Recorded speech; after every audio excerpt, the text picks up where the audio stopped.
Want to improve your American English pronunciation with the help of Dua Lipa? This is the video for you. Hey guys, this is Jeff with Fluent American, and in this video we're going to be analyzing Dua Lipa's Levitating, specifically looking for ways to link words together naturally in English and even in American English. Now, naturally, we can't actually play the full song for you, but you can see a link to the original song here in the description, and that way you can get an idea of what we're referring to. But I'll also demonstrate the things that she's doing in her song as well. Take a look at this lyric here. Say this to yourself. How would you pronounce this? One thing that she's actually going to do when she sings is she's going to reduce that can to just I can. It's super fast and reduced, and this is very common with modal verbs where you don't usually stress the modal verb, but you're going to stress whatever comes after it. So like, I can take. So take is the more important word. Again, other situations where you'll see this, like I'll go. Again, like the will isn't really so important. Another example, I might sleep.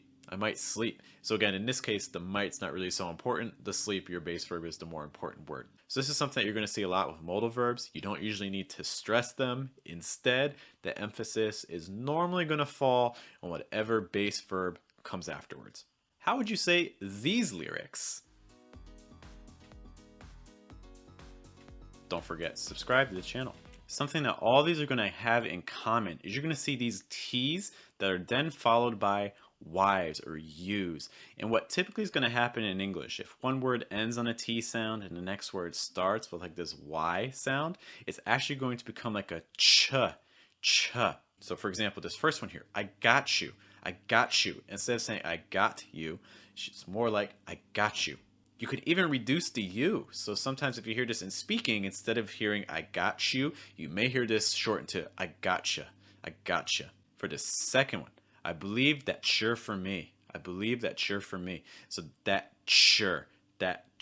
So again, instead of saying that you're, more like that sure, linking that T-Y-C-H sound. And also, of course, the last one here as well. I want you. You could also say I want you. Again, like we mentioned before, you could reduce that you. So I want you. Similar to this, when you see a word that ends on a D sound and the next word starts with a Y or a Y, that's going to change into like a J sound. So for instance, how would you say this lyric?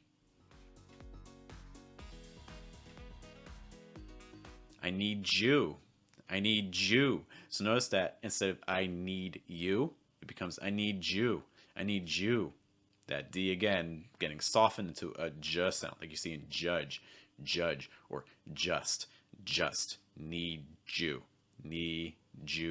There's also some linking there, right? It's like it's more like saying knee, that's its own word, and then that D is gonna link onto the next word. So it's like knee, Jew in like two separate parts. And this is something that you can see in other parts of her lyrics as well, where there's linking, where there's joining words together. For instance, here. Every time we get together, notice that last part, get together. So instead of saying get together, that's a little bit hard to say, right? Try saying that really quick. Get together. That's not easy. It's not super smooth. So what you're going to hear native speakers typically do is, since they start and end with the same letter, that same letter T, we're going to just join them together. It's like get together. Just one T sound. Hold it longer, and that's going to help link the words more naturally. Hey guys, really quick, if you find this pronunciation practice helpful and you want to see how well you're applying it to your speech, you should be in our Telegram group where every day there's challenges and you can send audio to get feedback. See more information at patreon.com/fluentamerican. One last thing that you're going to hear Dua Lipa do that is super common in English, it's not quite linking, but it certainly helps make your speech sound a little bit more fluent, is removing the verb to be. For instance, this sentence here. If you're feeling.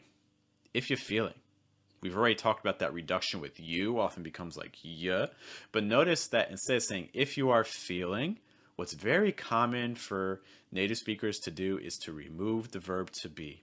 It's not grammatically correct, but the meaning is still clear and it's super natural sounding. If you're feeling. If you're feeling. When you listen to levitating, can you find other examples of linking? Let me know in the comments.